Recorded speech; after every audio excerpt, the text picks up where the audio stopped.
Hey, what's up? This is Joey G. What's going on? Straight, I'm gonna get right off the bat. Rest in peace to Afeni Shakur, Tupac's mom. Everybody knows. If you don't know me, Tupac's my favorite, artist, whatever, rapper of all time. You know what I mean? That's my man. Always have been. I never jumped on no bandwagon. Ask anyone knows me. I've liked Tupac since before Brenda, since the same song when he was in Nothing But Trouble with Dan Aykroyd and Chevy Chase. So, you know what I mean? I've always liked Tupac before Juice even came out. So, just real quick, shouts out to Afeni Shakur. That was Dear Mama. Everybody, if you don't know that song, you live under a friggin' rock. What do you call it? You must be a friggin' nerd. But, everybody knows that song, and that's for Tupac to his mom, so shouts out to Pac's mom, Afeni, rest in peace. Anyway, let's go on to the greatest factions of all time in wrestling here. Honorable mentions, The Shield, one of the greatest of recent history. The Shield, great, tore up WWE, made it watchable again, great. Recent, The Nexus, could have been great. I think John Cena killed them at SummerSlam 2010, you know what I mean, where he should have put them over. They were brought into the WWE to dominate. It was almost like an NWO thing. And they were losing. I mean, they were beating up people. I mean, they almost killed Ricky Steamboat for real. I was at the show at the Wells Fargo Center at a Raw in 2010. And that was they really did F up Ricky Steamboat. Really bad. I mean, really, really bad. And, they were great. They were building them great. I mean, Wade Barrett was a good wrestler, and I don't know what they did with the Nexus. I just don't understand it. They had some, Daniel Bryan. The first night they came out, they made an impact. I mean, they came out there, because that was a time when 2010, Batista quit, and Sheamus was the champion, and the brands were split, but they were shit. It was horrible. I didn't think it was good at all. CM Punk didn't drop no pipe bombs yet. He was still with the Straight Edge Society. Yeah, he was. He was still with the Straight Edge. It was right before Luke Gallows broke off with him. And it was just a bad time at WWE. And they really could have used the Nexus. I mean, Heath Slater, you know what I mean? Justin Gabriel, a little small, but he still could do that flip. And that was great. They would orchestrate that, and then Justin Gabriel would do that. And when he did that to Ricky Steamboat, he really messed him up. But real quick for your information, FYI, after they did that in Philly and hurt Ricky Steamboat really, really bad, then Arn Anderson went in the back and made him feel like complete shit. I mean, really, they're young, they're rookies. You're going out there telling them to rough and kill everybody and beat the shit out of everybody. And Arn Anderson read them this big riot act in the back, made them feel like complete shit. Even one of them had tears in their eyes, and Bret Hart was there, and Bret Hart stuck up for them. Bret Hart just, I love Double A, but Bret's my favorite of all time with HBK. And Bret said, who's Arn Anderson to tell them? He's like, Arn Anderson's a great wrestler and all, but did Arn Anderson ever draw a whole lot of money? You're trying to put these guys over as the friggin' next NWO. You know what I mean? Next Horseman, next big faction. And, of course, Bret had to add in the Hart Foundation. And they were a great faction, too. They're an honorable mention. You know what I mean? The Hart Foundation was great. The one in 97, the Canadian kind. The tag team was great, but we're not talking tag teams. We're talking factions. The Hart Foundation in 97, that was a great faction. Good one. You know what I mean? I loved that summer. You know what I mean? With the Hearts and everything. But the Nexus, get back on them. They were great. They could have still been going today. Wade Barrett was traded by Chris Jericho. He was his pro in NXT when NXT first started the show, and then they started the brand. What do you call it? But it was first a show. It was on ECW Tuesday nights, basically, when ECW brand was still in WWE. So, and Nexus could have been some. Wade Barrett, he was in bad matches with Cena. They had Cena join. It was all surrounded around Cena. And, but they could have been something big. And they were good for them half of 2010. And then they broke up, and Wade Barrett's joint was the core on SmackDown. And then they had the new Nexus with CM Punk, and that's when it went. But my boy CM Punk went straight to the top. But that's one of the honorable mentions. You know what I mean? Evolution, of course, you know what I mean? Ric Flair, Triple H, Batista, Randy Orton. Just great. You know what I mean? There's another faction that Ric Flair is great with, and I'll talk about that in a few minutes. But Evolution was great.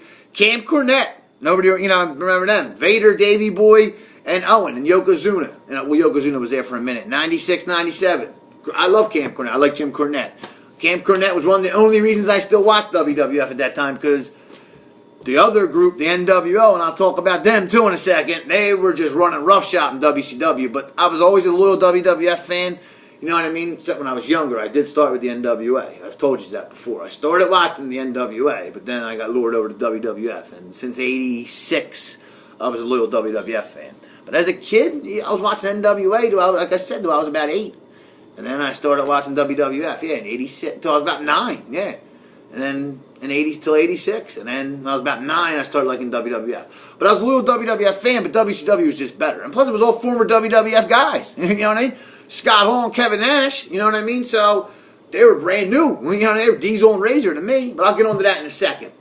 But it's just, evolution, or what I said, the evolution was great.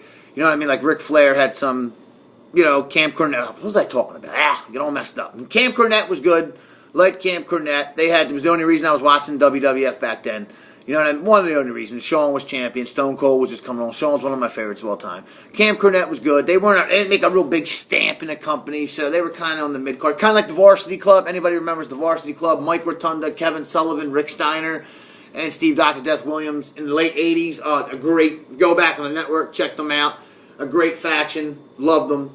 Mid-card faction, kind of, but just cool faction, like college. Oklahoma, University of Oklahoma, Dr. Death, University of Syracuse, Mike Rotunda, University of Michigan, Kevin Sullivan, and you had Kevin Sullivan just running around like a friggin' madman, doing this stomp on people. Always like Kevin Sullivan. What do you call? He's a friggin' madman. Okay, get into Bobby Heenan family, great. Andre, you know what I mean? Ravishing Rick, one of my favorites of all time. Mr. Perfect. Bobby Heenan family was great. King Kong Bundy, Stud, Orndorff, Haku, Barbarian, Red Rooster, Brooklyn Brawler, just the Bobby Heenan family was good. Some of the greatest of all time, the Dangerous Alliance. I know they're very underrated. 1992, go back and check it out in the network. That whole year, Ric Flair was gone from WCW. It was almost unwatchable. You know what I mean? It was horrible. But the Dangerous Alliance made it great. The only thing about that, it was Rick Rude, Bobby Eaton, beautiful Bobby Eaton. What do you call it? Larry Zbyszko, Stunning Steve Austin, and Arn Anderson. Paul Heyman, Paulie Dangerously, and Medusa were the managers. Well, Medusa was the valet. She was mainly with Rick Rude all the time. It was like she was like Rick Rude's girl. Paul Heyman said, "You're to take care of every one of Rick Rude's needs," and they were great. The only thing was they wouldn't put the world title on Rick Rude. You know what I mean? They had Rick Rude with the U.S. title, Austin with the TV title, and that was it. You know what I mean? They didn't put. And finally, when they had the NWA title come back, finally they put the international belt on Rick Rude. And then Austin got the U.S. title. You know what I mean? But there's a time you could have shot Austin right to the moon. And I knew back then Austin was the man. I never thought he would turn into what he turned into. You know what I mean? But Rick Rude was my favorite in the Dangerous Alliance, but Austin was my second favorite. And they had Double A and Larry Zbyszko. They had them as the enforcers. And beautiful Bobby Eaton was always a great wrestler. Always liked Bobby Eaton. Dangerous Alliance, Paul Heyman, just one of the greatest. When he told Medusa, the Halloween Havoc 92 at the Civic Center, I was there in Philly. And Heyman was like, Paul Heyman. That's when he was young, too. He had the mullet cut and the phone. He was telling Medusa, "I'm a man. You're a woman. And she just kicked the shit out of him on that stage. I remember that. Great time. Good times, 1992. But Dangerous Alliance, definitely one of the greatest factions of all time. Degeneration X as well. The 1997 version was the best. The first ever DX with Shawn, Hunter, Rick Rude, and Chyna. It was the best. I remember coming home from Wildwood that summer. I remember late August, coming home, me and Nick Ghazi. What's up, Nick, if you're watching? And I see Triple H and Shawn Michaels as a tag team. And I knew about their curtain call and everything, and I didn't think Triple H was, good friends with them. I just thought he worked with them, and, but I didn't think that, I knew they were boys, but whatever. I saw them as a tag team, and I was like, that's going to be interesting. I just knew something special was going to go. Shawn Michaels is my favorite wrestler, you know what I mean? Bret Hart, too. You know what I mean? It's weird because they both hate each other, but hey, I could do what I want. Anybody could do what they want. You know what I mean? They're my two favorite wrestlers. And they also put on the greatest matches of all time. But that whole thing in 97, and that first night they tagged against The Undertaker and Mankind and Biloxi. And if you remember, the week before, it was in AC, and I was there. I was down the shore, and we went from Wildwood to the convention center, it used to be where Donald Trump, you know what I mean, but the convention center now, it wasn't Trump's anymore. We went there, and Shawn was wrestling, and Rick Rude came out. He was the insurance policy. Shawn fought Mick Foley, and he had the same trunks Shawn wore at WrestleMania where he beat Bret. What did he beat Bret with in 1996? Shawn's my favorite, you know what I mean? And Bret, but Shawn, sometimes I like better. And sometimes I like Bret better. I'm going too much into that. But that was the best DX. I mean, the other DXs were great, but they were just great. The promos, the Yankee Doodle stuff that they did, the things with the sauces, with the cocks, I mean, excuse my language, that was great. The way they would make the midget Bret Hart and kick them in the ass and go to WCW, it was just great. It was just must-see TV. It made the Attitude Era. I mean, say what you want, Shawn Michaels, and I mean, it was Kevin Nash's vision from back in the day, but Shawn Michaels and Triple H and Steve Austin, because he was starting that Austin stuff, you know what I mean, before even DX, they were the reason. Them three were the reason. Austin, Hunter, and Shawn. And Vince Russo. Say what you want, Vince Russo. Them four guys were the reason the Attitude Era took off and they smashed WCW. Because my next two favorite factions are from WCW. Can you believe it? Two of my favorite factions are not from Vince McMahon. They're from the eyes of Ric Flair and Eric Bischoff. Okay? And like I said, the other DXs, getting back to DX is real cool. I'm going to do a part 2 of this show. It'll be my two favorites. It ain't going to be, you know what I mean? I'm going to have it real fat. I'm going to have somebody on here fat for you, too, to let you know my two favorite factions.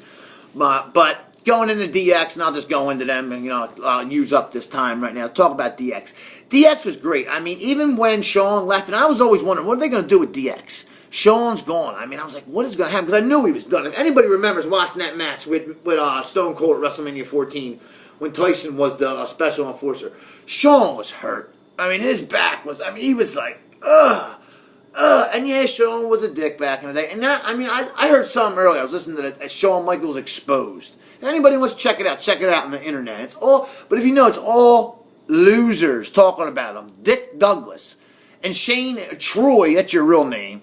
If you're watching, suck it. You didn't have nothing to say to me in person, Shane, or Troy, or Dick Douglas, whatever your name is. Your kid was nice. I was very respectful to your son. He told me that Dean Douglas was your worst gimmick. You hated that gimmick. You just didn't like Shawn and them. Okay, maybe Shawn was a dick. He was a dick. Let's face it. He was a dick. Scott Hall was a dick, too. You know what I mean? They were the two biggest dicks. I know. Kevin was cool away from... I heard your whole little crying act and how you buried the Clique. And you buried Shawn Michaels.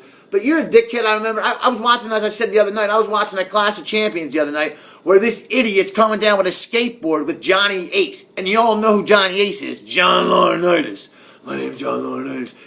Coming down on skateboards. And they fight the Midnight Express. And Cornette's like torn between them.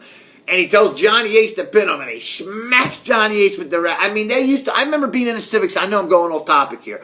I was at a Civic Center show here in Philly one time.